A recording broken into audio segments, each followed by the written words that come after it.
Hello everyone. Hello everyone. This is Umesh sir. This lecture we are going to discuss you about chapter third that already I sent the videos, but I introduce it again. The firstly as atom and molecule. The name of chapter atom, and in Hindi is called Parmanu. Marcy Kannad, who first time give the theory of Parmanu. What is Parmanu, and why other matter made of the Parmanu. This theory is given by Marcy Kannada. Molecule. Actually, molecule is nothing but when two or more atoms are joined to each other is called molecule. Already I send you everything about that. So the main things I recapped it. Recapitulate means you have to do it better way. The second thing is law of constant proportion. What is the constant proportion? Actually Lavoisier एक scientist हैं and he explain about it कैसे कि कोई भी compound होगा if any compound it content some atom. हाँ, suppose that I am talking about H2O water में क्या है H2O मीन्स दो मॉलिक्यूल हैं हाइड्रोजन के और एक मॉलिक्यूल है आपका ऑक्सीजन का. सो ये एक कांस्टेंट प्रोपोर्शन में हो गया. ऐसा नहीं कि मैंने 4 हाइड्रोजन कर दिए और एक ऑक्सीजन रखा. ऐसा नहीं कर सकते. मैंने 10 हाइड्रोजन रख दिए और 10 ऑक्सीजन कर दिया. It means we can not use more than standard level of given elements. ठीक है, जैसे आपको अगर बनाना है ऑक्सीजन तो oxygen means it's must be O2. अगर आप O3 कर देंगे दिस इज़ ओजोन लेयर. ठीक है, ऐसे जितने भी कंपोनेंट्स हैं जितने भी कंपाउंड्स हैं all the components has constant proportion of element. I hope ये चीज़ आपको क्लियर हो गई होगी. थोड़ा सा और मैं इसको अगर डेप्थ में जाऊँ तो आप हमेशा याद रखिएगा कि अगर हमें वाटर को प्रिपेयर करना है तो अगर हम एक किस प्रपोर्शन में लेंगे, क्या मास लेंगे. मास समझ लें क्या होता है. मास और वेट दो चीज़ें आपको यहाँ से समझाऊंगा.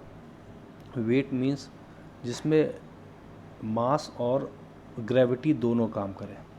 मास मीन्स ओनली मास. मास किसी भी सब्सटेंस का, किसी भी मैटर का अगर हम बात करें तो वो कितना ज़्यादा से ज़्यादा मेज़र करता है किसी भी मैटर को. मीन्स मैटर किस में मेज़र्ड होंगे, मास में. तो अगर बात करते हैं हाइड्रोजन एंड ऑक्सीजन की तो ये चीज़ बिल्कुल आपको क्लियर कर लेनी है कि हाइड्रोजन होगा वो अगर हम एक लेंगे so we need 8 oxygen. Means अगर 1 ग्राम ऑफ हाइड्रोजन लेंगे तो आपको 8 ग्राम ऑक्सीजन लेना होगा वाटर को प्रिपेयर करने के लिए. सिमिलरली अगर आप अमोनिया बनाते हैं so it's always in the ratio of 14:3. It means अगर आप 14 ग्राम नाइट्रोजन लेंगे आपको 3 ग्राम हाइड्रोजन लेना होगा. तो बच्चे ये चीज़ें क्लियर करना बहुत ज़रूरी है. क्लोरीन अगर आप सोडियम क्लोराइड लेंगे तो सोडियम क्लोराइड में दोनों चीज़ें वन प्रोपोर्शन में होती है NaCl. तो Na का 1 ग्राम लेंगे तो क्लोरीन का भी आपको 1 ग्राम लेना होगा. तो इस चीज़ को आप क्लियर कर लेंगे कि जितने भी आपके कंपाउंड होते हैं H2SO4 सपोज दैट ले लिया तो H2SO4 में हाइड्रोजन के आपको चाहिए 2 ग्राम. ठीक है, एस का चाहिए 1 ग्राम. ओ कितने हैं बच्चे, 4 है. तो ओ के चाहिए मुझे 4 ग्राम. ये चीज़ें आपको समझनी हो, बहुत ही अच्छे से आपको ये चीज़ों को समझना होगा. तो बात को आगे बनाते हैं हम. अगर एक और एग्जांपल लेता हूँ HCl. अब आप HCl के बारे में सोचिए कि in HCl how many gram of H and how many gram of Cl we needed. Okay, next. John Dalton was born in poor Weber family. Actually John Dalton who first time give the atomic theory. Atomic theory क्या है अब इसको भी मैं बताता हूँ. 1766 in England, वहाँ पैदा हुए थे इंग्लैंड में. He began his career as a teacher age of 12 years. 12 years के थे. Surprisingly he started teaching. 7 years later he became a school principal. It means that 19 years he became a principal. In 1793, Dalton left the Manchester teach mathematics, physics and chemistry a college. Extraordinary personality थी John Dalton. अगर 1793 में ये तीनों subject को deal कर लेते थे, mathematics को, फिज़िक्स को भी, केमिस्ट्री को भी. He spend most of his time in teaching. और 1808 पे इन्होंने एटॉमिक थ्योरी दी। तो एटॉमिक थ्योरी की अगर बात करें तो जितने भी मैटर्स हैं, they are made up with tiny particles, सारे के सारे टाइनी पार्टिकल से बने होते हैं। That tiny particle is called atom. Atom are indivisible, means आप इसको नेक्ड आइज से नहीं दे सकते, you need to be only think about that. आप ऐसे देख नहीं सकते इनको, और ना तो आप इनको क्रिएट कर सकते हैं ना इनको डिस्ट्रॉय कर सकते हैं। Actually they can be change from one form to another form. कैसे बदलेंगे? इसके लिए बच्चे केमिकल रिएक्शन होगी, केमिकल रिएक्शन। तो इसके लिए केमिकल रिएक्शन यूज़ होती है। जैसे आप देखते हैं कि केमिकल रिएक्शन के थ्रू कोई भी कंपाउंड एक फॉर्म से अदर फॉर्म में चेंज हो जाता है, ठीक है। तो ये चीज़ उन्होंने बताई कि कोई भी जो कंपाउंड होता है, ठीक है, आप ना तो उसको बना रहे हो ना इसको डिस्ट्रॉय कर रहे हो, बट आप केमिकल रिएक्शन के प्रोसेस से आप उसके एक फॉर्म को दूसरे फॉर्म में चेंज कर रहे हैं। थर्ड थ्योरी इन्होंने बताई कि जो भी एटम्स होंगे, जो भी एलिमेंट होंगे, तो they have some identical properties, कुछ ऐसी आइडेंटिकल केमिकल प्रॉपर्टीज़ होंगी। जैसे सपोज़ करें पीरियोडिक टेबल की अभी हम आगे बात करेंगे, तो जैसे सोडियम की भी वैलेंसी 1 है, क्लोरीन की भी वैलेंसी 1 है, ठीक है। या फिर मैं यूँ कह दूँ कि there are many elements which are non metals, there are many elements which are metals, some of gas, so they are basically their common identity. तो इन चीज़ों पे भी इन्होंने बात की। इसके बाद इन्होंने बताया कि atoms combine the ratio small whole number form compound. जब एटम एक एग्जैक्ट प्रोपोर्शन पे कंबाइन होते हैं तो वो कंपाउंड को फॉर्म करते हैं। Relative numbers of all kind of atoms are constant. जितने भी रिलेटिव नंबर्स होते हैं एटम्स के वो कांस्टेंट होते हैं। अब बात आती है रिलेटिव नंबर्स के कैसे, तो कांस्टेंट नंबर अभी मैंने आपको बताया। जैसे H2O की बात करेंगे तो 2 हाइड्रोजन होगा और 1 उसमें ऑक्सीजन होगा। लेकिन अगर हम एटॉमिक मास की बात करें तो एटॉमिक मास हाइड्रोजन का 1 होता है और ऑक्सीजन का बचे 8 होता है। तो इसलिए 1:8 के रेशियो में वो है। तो इस चीज़ों को आपको ध्यान देना होगा। आगे देखते हैं बच्चे एटम क्या होता है। सबसे पहला एटम, आप इसके लिए एक बेसिक तरीके से आप समझो तो you can start to tear a page, और उसको तब तक छोटा से छोटा तोड़े जब तक वो बिल्कुल माइनोर हो जाए, यानी कि अब वो फर्दर डिवाइड ना हो। तो इस तरीके से आप ऑब्जर्व कर सकते हो कि अगर उन सारे छोटे छोटे पीसेस ऑफ पेपर को आप कलेक्ट करके क्या कर सकते हैं, पेपर बना सकते हैं। मीन्स दैट कोई भी चीज़ होती है, अब अगर ये एग्जांपल नहीं समझ में आया तो एक और देखें। जब वॉल बनती है तो आप एक ब्रिक्स की बात करो, एक ब्रिक्स को भी तोड़ते रहो तो आप देखोगे कि ब्रिक्स जो है वो सॉइल से बनी है। तो ये जो छोटे पार्टिकल्स हैं ये उसका एटम है। एटम्स का साइज़ कितना है बच्चे देखो, करीब 1 मीटर का अगर मैं बात करूँ 10⁹ पार्ट, मतलब it's so small. There is so many size of atoms is given. अब मैं आपको बता रहा हूँ इनकी रेडियस कितनी है, अलग अलग रेडाई 10⁻⁻10, मतलब बच्चे यानी कि 1 मीटर का इतना छोटा भाग कि उसके 1 × 10⁻10, ये बहुत छोटा है, ठीक है बच्चे। ये एंगस्ट्रॉम में मोस्टली कहते हैं इसको। 10⁻⁻9 है, 10⁻⁸ है। आप एक चीज़ समझिएगा, इसको मैं थोड़ा सा और आपको बताऊँ। As well as we go down we saw the size increases. कैसे बच्चे देखिए, ये जो है वाटरमेलन की बात करें 10⁻⁻1, ये साइज़ है वाटरमेलन का। अब ऐसे आप कंपेयर करोगे, अगर हम आंट की बात करें तो आंट जो है वो 1 मीटर का करीब 100 टाइम्स है, यानी कि बहुत छोटी है वो, 100 टाइम्स है। अब ग्रेन जो है या सैंड है 10⁻⁻4 इसका है। तो इस तरीके से आप कंपेयर करो तो atom is I think that the smallest particle, मतलब बहुत ही छोटा है, ठीक है बच्चे। इधर आप देखेंगे there is some symbol that used in previously because before discovery of their alphabetical symbol as today. So hydrogen is there, phosphorus there, copper is there, gold is there, carbon, sulfur, lead, platinum, oxygen, iron, silver, mercury. So they are the basic elements on that time that previous when they discover, they have a different symbol. Every symbol you can easily see. There is a in hydrogen small dot are there, in phosphorus there is a steering of car ऐसा symbol है, copper में बीच में सी है। तो ये बच्चे उस समय के सिम्बल्स थे, लेकिन इनका ज़्यादा यूज़ नहीं हुआ क्योंकि it's very difficult to denote symbols again again. तो क्या किया गया, बाद में इसके लिए थोड़ा सा चेंजेस किए गए, जैसे हाइड्रोजन को एच से सिंबल से रिप्रेजेंट करेंगे, aluminium is Al, cobalt is CO, and C is capital and O small. एक चीज़ आपको यहाँ पे याद रखनी होगी।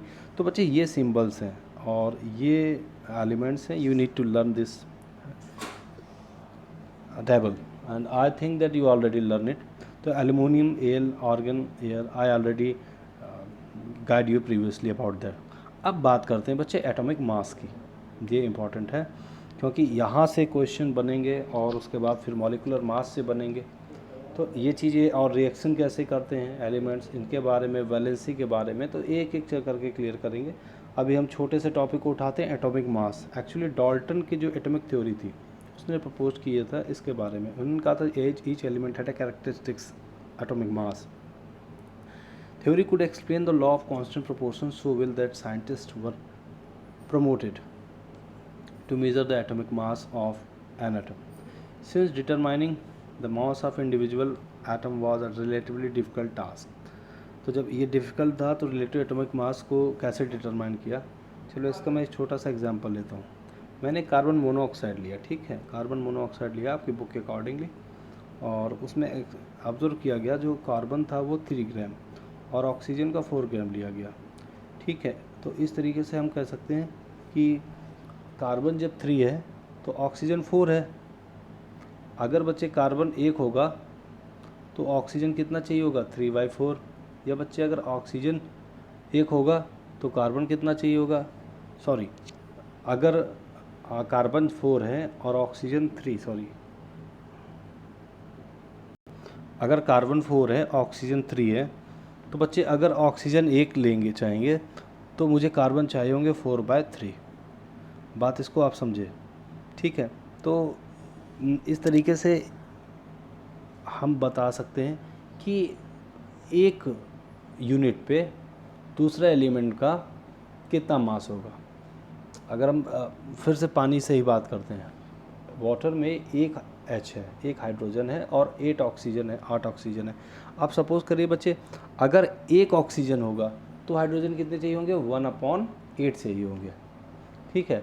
तो इस चीज़ को आप ध्यान देंगे, मतलब एक पे वैल्यू कैसे निकालते हैं।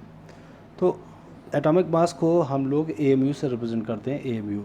यहाँ से एक चीज़ और आपको याद करनी होगी, एक IUPAC सिस्टम होता है, international union pure and applied chemistry, जो कि क्लास 8 में आप लोगों ने लर्न किया था। उसके अकॉर्डिंगली हर एक एलिमेंट को एक ऐसा कॉमन नेम दिया गया है जो पूरे वर्ल्ड में इम्प्लाई हो। इट मीन्स दैट कि different kinds of scientist work together, so because of their native language they use different name of the different elements. So under the IUPAC every doctor or engineer or every scientist use same name of elements. आगे बच्चे देखें अब इसके बाद exactly कैसे इसको define करें। इसको डिफ़ाइन करने के लिए बच्चे इन्होंने दिखाया है कि ये सब तो आपने पढ़ाई है, थोड़ा सा मैं इसमें एक बार रिकैप्चुलेट करता हूँ। आपने पूरा एक वाटर मेलन लिया और इसको पीसेस कर दिया, अलग अलग पीसेस कर दिए। तो आपने देखा कि अगर एक पीस किया वाटरमेलन का तो उसके लिए आपको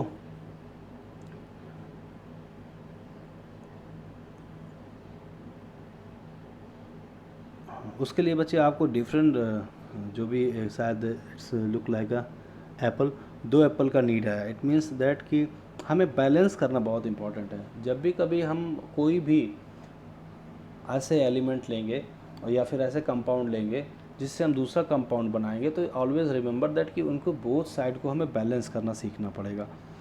बच्चे आपको ये चीज़ें देखनी होंगी, अलग अलग एटॉमिक मास होते हैं अलग अलग एलिमेंट्स के। जैसे हाइड्रोजन के लिए 1, carbon 12, nitrogen 14। Earlier I send a table in which there is a in point, but in your syllabus actually there is no decimal system is given. That's why I am saying you कि आप उनको बस 2 decimal तक याद कर लें, otherwise as it is learn कर लें तब भी चलेगा। ऑक्सीजन 16 है, सोडियम 23, मैग्नीशियम 24, सल्फर 32, क्या chlorine 35.5 and calcium is 40।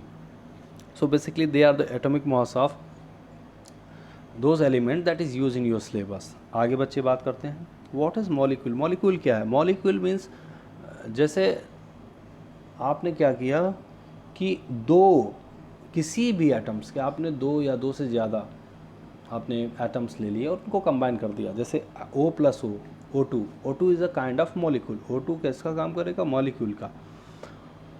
Similarly अगर आपने बात की कार्बन की, तो कार्बन को आपने अगर दो ले लेते हैं तो दो अगर कार्बन होंगे तो बेसिकली बच्चे ये काम करेगा किसका? मॉलिक्यूल का। अगर एक कार्बन होगा तो वो काम करेगा एटम का। तो आपको इस चीज़ को ध्यान देना है कि actually what is the difference between atoms and molecule. Atom means individual, एक होगा, और मॉलिक्यूल क्या होंगे? Molecule they are when two और more atoms combine to each other they form molecules.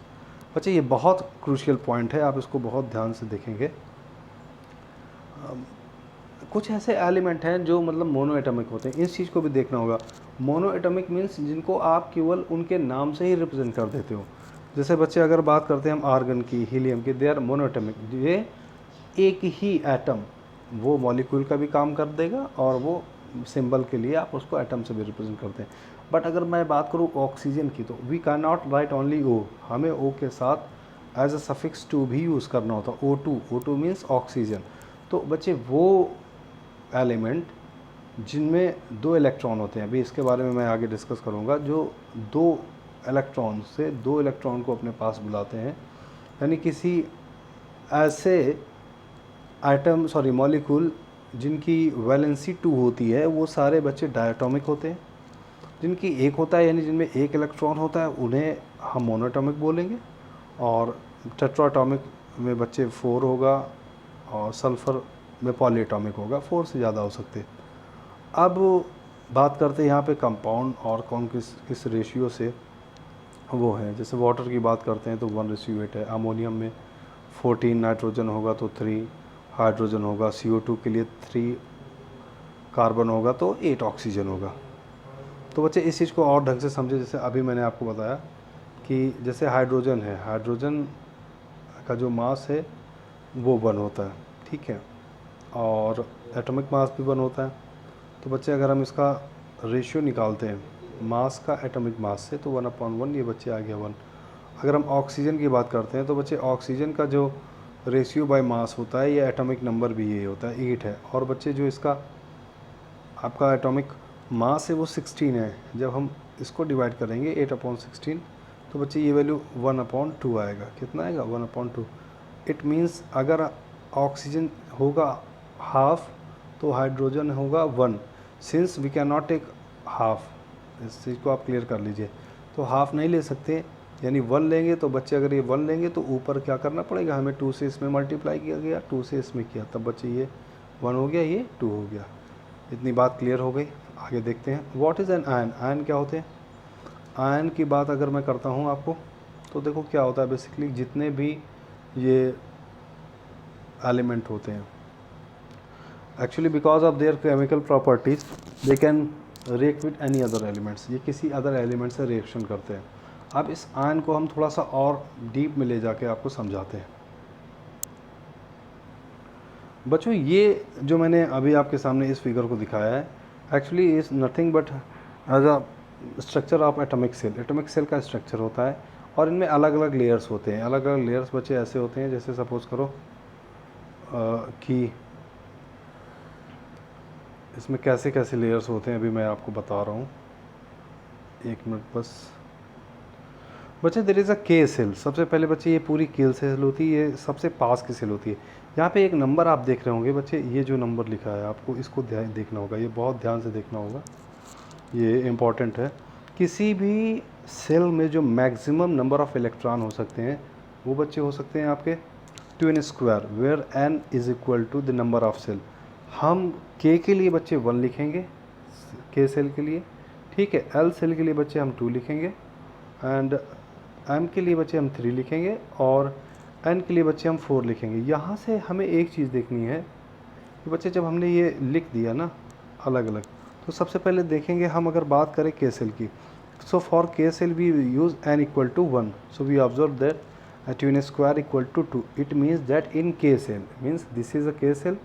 अगर ये बात करता हूँ मैं के सेल की है, ये बच्चे पूरी अगर के सेल है ना, तो अब इसको ध्यान देंगे कि ये पूरी के सेल में जो मैक्सिमम नंबर ऑफ इलेक्ट्रॉन हैं वो 2 आ सकते हैं, ठीक है।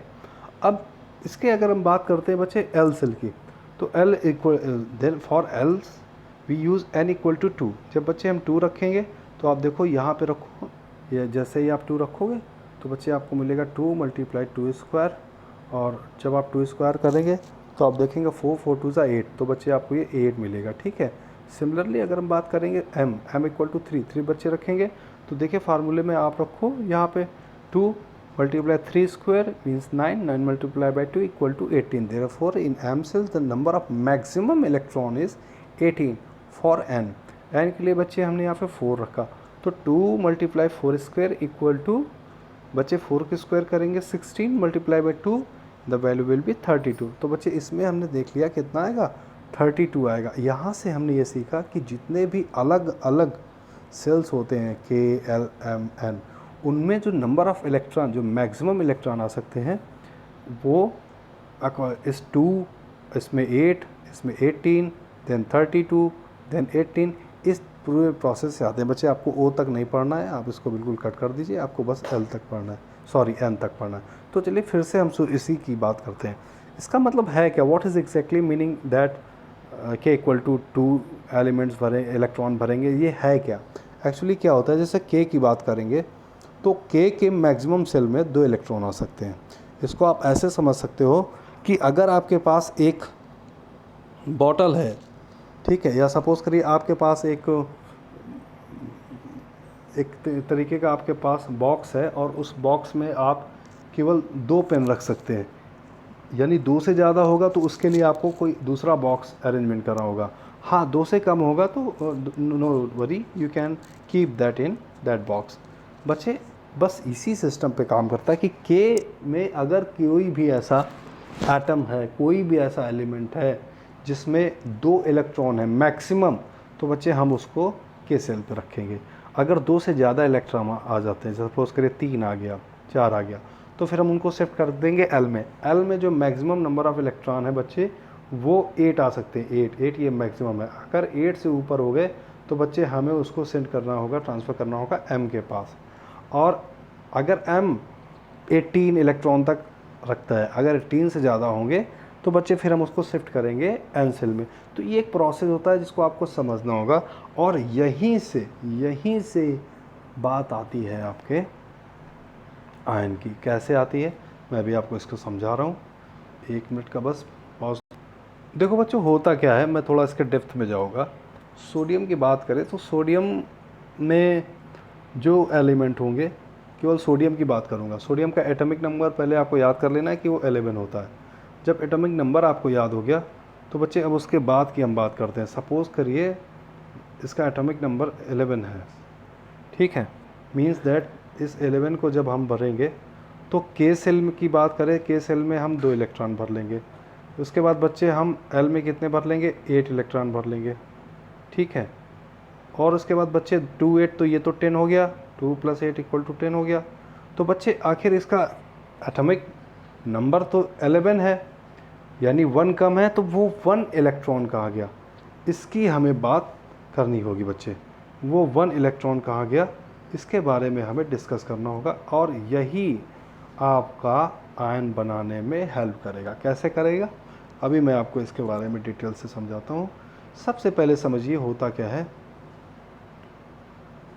सबसे पहले अगर हम इसकी बात करेंगे तो कैसे ये पॉसिबल है, क्या ऐसे तरीके हैं जिनमें हम ऐसे समझते हैं कि नहीं ये 1 इलेक्ट्रॉन थ्योरी कहाँ जाती है। एक्चुअल में ये जो 1 इलेक्ट्रॉन इसका एक्स्ट्रा है ना सोडियम का, वो या तो नेक्स्ट सेल यानी कि वो 7 इलेक्ट्रॉन उसको मिल जाए, 7 इलेक्ट्रॉन मिल जाए, तब तो वो फुलफिल हो जाएगा। इसको ऐसे समझ लीजिए। एक बार फिर से मैं आपको कोशिश करूँगा इसको समझाने की।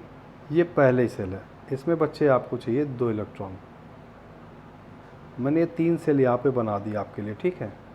अब बच्चे मैं इसमें अलग अलग कोशिश करता हूँ। सपोज़ करिए मैं फर्स्ट सेल की बात करता हूँ। फर्स्ट सेल में 2 इलेक्ट्रॉन आगे बचे हैं, ठीक है। पहले सेल भर गई यानी के भर गया। सेकेंड सेल में एल में बचे मुझे चाहिए 8 इलेक्ट्रॉन, 3 4 5 6 7 8। बच्चे 8 इलेक्ट्रॉन भर गए। अब ये जो एक्स्ट्रा 1 इलेक्ट्रॉन होगा वो यहाँ पे होगा। अब इसका मतलब ये है कि या तो कोई दूसरा एलिमेंट इसको बच्चे 7 इलेक्ट्रॉन दे दे, कितने 7 दे दे, तो ये पूरा भर जाएगा। या फिर ये क्या करेगा, 7 अगर कोई इसको नहीं देता है बच्चे, तो उस केस में ये क्या करता है, ये अपने एक इलेक्ट्रॉन को, ये इस एक इलेक्ट्रॉन को बच्चे लूज़ करता है। ये एक इलेक्ट्रॉन को अपने, ये एक इलेक्ट्रॉन को -1 ये देता है। और जो सिंस ये तो एक इलेक्ट्रॉन देता है, क्योंकि ये एक इलेक्ट्रॉन देता है तो देगा, यानी देने वाला हमेशा कौन होगा, जिसके पास ज़्यादा होगा। तो इसके पास ये इलेक्ट्रॉन ज़्यादा है, ये एक इलेक्ट्रॉन को अपने देता है। देने की वजह से इसको हम लोग बच्चे इलेक्ट्रो पॉजिटिव बोलते हैं। और इसके ऊपर जो सिंबल आता है बच्चे, वो सिंबल आ जाता है इसमें। मैं आपको बता दूं कि जो इसके अंदर सिंबल आ जाता है बच्चे, वो सिंबल आता है आपका प्लस का। किसका? ऐसे बच्चे पोटेशियम में होता है, पोटेशियम के भी एक इलेक्ट्रॉन एक्स्ट्रा होते हैं। या तो इसकी सेल को भरने के लिए कोई इसको इलेक्ट्रॉन दे, या तो ये खुद दे दे। ये सारे इलेक्ट्रॉन डोनर होते हैं, ये इलेक्ट्रॉन देते हैं, किसको देते हैं, किसी इलेक्ट्रो पॉजिटिव को। तो बच्चे इन सब को हम लोग बोलते हैं कैटायन, ये सब पॉजिटिव होते हैं। बच्चे ये क्या करते हैं, जैसे मैं बात करता हूँ, केवल अगर मैं बात करूँ यहाँ पे क्लोरीन की, ये चीज़ बहुत इंपॉर्टेंट आपको समझना होगा। क्लोरीन एक ऐसा एलिमेंट है जिस पे ये निगेटिव लिखा होता है। क्यों नहीं निगेटिव होता है, फिर से मैं अपनी थ्योरी की बात करता हूँ। अगर मैंने इस तरीके से मैंने ये इनकी सेल बना दी, तो बच्चे ध्यान देंगे, अगर ये सेल मैंने ऐसे बना दिया ना, अब उसके बाद सबसे पहले इसकी बात करते हैं, तो सबसे इनर सेल की यानी के सेल में इसमें बच्चे केवल 2 इलेक्ट्रॉन क्लोरीन में। सिंस इसका जो एटॉमिक नंबर है वो बच्चे है 17, यानी कि अगले सेल में 1 2 3 4 5 6 7 8 भर गया, 2 8 10 भर गए बच्चे। अब आउटर सेल में 1 2 3 4 5 6 7 आप काउंट कर लीजिए, 2 डॉट्स ये 8 डॉट ये बच्चे 10 हो गए, और 7 डॉट ये 17 हो गए। अब क्या करें, या तो ये अपने ये जितने भी 7 हैं बच्चे, या तो ये पूरे अपने इनको दे दे किसी को, बात समझिए आप इसमें, या तो ये पूरे 7 जितने भी ये वाले आपके आउटर सेल के हैं, इनको 8 बनना पड़ेगा। 8 बनने के लिए या तो ये पूरे इलेक्ट्रॉन को डोनेट कर दे, किसी और को दे दे, या तो इसके पास कहीं से बच्चे एक इलेक्ट्रॉन एक्स्ट्रा आ जाए, कहीं से भी एक ही इस तरीके से इलेक्ट्रॉन एक्स्ट्रा आ जाए, तो ये आउटर सेल इसकी फुलफिल हो जाएगी। हमेशा याद रखिएगा बच्चे, 2 8 8 18 32 इस नंबर को याद रखना। आपको ये नंबर याद रखने हैं, 2 8 8 18 एंड 32। आपको हमेशा याद रखना है कि इन मैजिक्स नंबर्स को आपको याद रखना है। ये 5 नंबर हैं बच्चे, बहुत इंपॉर्टेंट है, ये आपको याद रखना है। पहले सेल की बात करेगा तो हमेशा 2 इलेक्ट्रॉन भरने, दूसरी सेल में बच्चे के एल में तो 8, तीसरे में भी बच्चे 8 भरने, फोर्थ में आपको 18 भरने, और इसके बाद 32 भरने। ये चीज़ आपको हमेशा याद रखनी है कि कितने एटम्स आपको कितने इलेक्ट्रॉन भरने हैं। पहले में 2, सेकेंड में बच्चे 8, थर्ड में बच्चे 8, देन 18 और देन 32। ये मैजिक नंबर है बच्चे, ये प्लीज़ आप इसको याद कर लें, ये बहुत इंपॉर्टेंट है।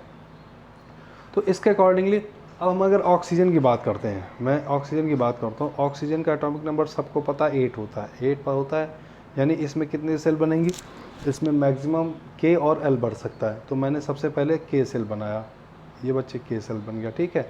अब इसके बाद मैंने फिर एल सेल भर दिया। अब हम सब जानते हैं कि जो सबसे पहले वाली सेल है, सबसे पहली वाली मीन्स के सेल, के में हम मैक्सिमम इलेक्ट्रॉन कितने भर सकते हैं, 2, मैंने 2 इलेक्ट्रॉन भर दिए। फिर बात करते हैं हम एल सेल में। एल सेल में बच्चे हमने कितने भरने, एल सेल में हमने बचे कितने, 8 में -2 करेंगे, बचेंगे तो 6 ही भर सकते हो आप, भरिए 6, 1 2 3 4 5 6। अब बच्चे 2 कम है, 2 कम है, तो या तो ये 6 इलेक्ट्रॉन किसी को दे दे, और या फिर 2 इलेक्ट्रॉन ले ले। तो एक्चुअली 6 देने से बेटर है कि ये 2 लेगा। तो बच्चे ये 2 उनसे लेगा जिनके पास एक्स्ट्रा होंगे, यानी जिनके पास 2 एक्स्ट्रा होंगे। कैसे, जैसे या तो हाइड्रोजन में एक इलेक्ट्रॉन एक्स्ट्रा होता है, तो ये 2 एक हाइड्रोजन इसको दे देगा, दूसरा हाइड्रोजन दे देगा, ये दोनों हाइड्रोजन 1 2 इस तरीके से 8 आ जाएंगे। क्योंकि इसने 2 लिए हैं यानी कि ये लेने वाला कैसा है, माइनस होगा। यही रीज़न है बच्चे कि इस ऑक्सीजन पे -2 आता है। उम्मीद करता हूँ बात समझ में आ गई होगी। नहीं आई तो एक बार मैं फिर से इसका एग्जाम्पल लेता हूँ N3 का। तो ध्यान देंगे, N3 की बात करते हैं, नाइट्रोजन की। तो नाइट्रोजन में बच्चे अगर हम बात करें तो नाइट्रोजन के लिए सबसे पहले आपको समझना होगा नाइट्रोजन का सिस्टम कि इसके एटॉमिक नंबर कितना होता है। तो नाइट्रोजन का बच्चे जो एटॉमिक नंबर होता है वो 14 होता है। 14 मतलब कि पहली सेल में 2 फिर 8, ठीक है। तो कोशिश करते हैं, ये पहली सेल हो गई, ये बच्चे दूसरी सेल हो गई और ये बच्चे ये तीसरी सेल मैंने बना दी, ठीक है। पहली सेल की अगर बात करेंगे तो फिर से हम पॉइंट टू पॉइंट समझाएंगे आपको पहली सेल की। तो पहली सेल की अगर बात करते हैं बच्चे, तो पहले सेल में आपने कितने भरने, 2 भर दिए। दूसरे सेल में कितने भरने हैं, 8 भरने, 1 2 3 4 5 6 7 8 भर दिए। अब बच्चे कितने, 2 8 भाई 10 तो भर गए, 10 भर गए। तो बच्चे रेमेन कितने बचे, रेमेन रहे 4, यानी 4 भरना है, 1 2 3 4। बात समझ में आ गई सबको। पहले में 2 भरना है, दूसरे में फिर 8 भरना है ना, 8 भरना, 2 8 कितना हो गया, 10 हो गया। अब बचे हुए बच्चे हमारे पास 4 है। तो अब इसको समझेंगे। सॉरी बच्चों, नाइट्रोजन का जो एटॉमिक नंबर होगा, मैंने एटॉमिक वहाँ से निकाल दिया, वो बच्चे 7 होगा। 7 होगा यानी कि अगर हम बात करें तो इसमें 2 ही सेल बनेगी, फर्स्ट सेल बनेगा और ये सेकंड सेल बनेगा। और अब इसमें बात करते हैं हम एटम भरने के लिए ना। तो पहले सेल में जैसा मैंने कि बताया कि आपको 2 एटम भरने हैं, ठीक है। और दूसरी सेल में आप कितने भरोगे, 2 भर गए, 5 1 2 3 4 5। अब आपके पास क्या प्रोसीजर है, या तो ये 5 इलेक्ट्रॉन ये किसी को दे दे, या फिर 8 करने के लिए 3 इलेक्ट्रॉन किसी से ले ले। तो बच्चे ये क्या करेगा, किसी भी इलेक्ट्रोपॉजिटिव से 3 इलेक्ट्रॉन को लेगा। 3 इलेक्ट्रॉन जब ये लेगा तो बच्चे ये पूरी कंप्लीट हो जाएगी इसकी आउटर सेल। इसलिए इसके जो वैलेंसी होती है वो बच्चे आपका -3 होता है। लेने वाला जो लेगा वो हमेशा नेगेटिव, देने वाला हमेशा पॉजिटिव। आई होप आपको क्लियर हो गया होगा। अब बात को आगे बढ़ाते हैं, ध्यान देंगे। यहाँ तक हम लोगों ने कर लिया। अब बच्चे इसके बाद ये तो आयन है, तो अलग अलग आयन हैं, आप उनको देख लीजिएगा, ठीक है। जैसे बात करूँ तो नाइट्रोजन का कितना है, 3 है। सल्फ़र पे 2 है। सल्फ़र पर सिंस आप सल्फ़र के लिए बनाएंगे, आप सल्फ़र पर जैसे 16 लिखेंगे ना, 16 यानी 2 आप देंगे किसको, के सेल को। फिर आपको 8 किसको देना है, एल सेल को। फिर आपके पास बचेंगे 6 और नेक्स्ट सेल यानी कि एम सेल में होने चाहिए बच्चे 8, यानी 2 कम पड़ रहे हैं। वो 2 इलेक्ट्रॉन जो कम पड़ रहे हैं बच्चे, वो ये किसी पॉजिटिव से लेता है। दैट्स वाई इसकी जो मैं बोल दूँ वैलेंसी है वो 2 है। और ये सारे एनायन होते हैं, लेने वाले हमेशा एनायन और देने वाले कैटायन। उम्मीद करता हूँ यहाँ तक क्लियर हो गया होगा बच्चे। अब इसके बाद हम दूसरे वीडियो में क्लियर करेंगे।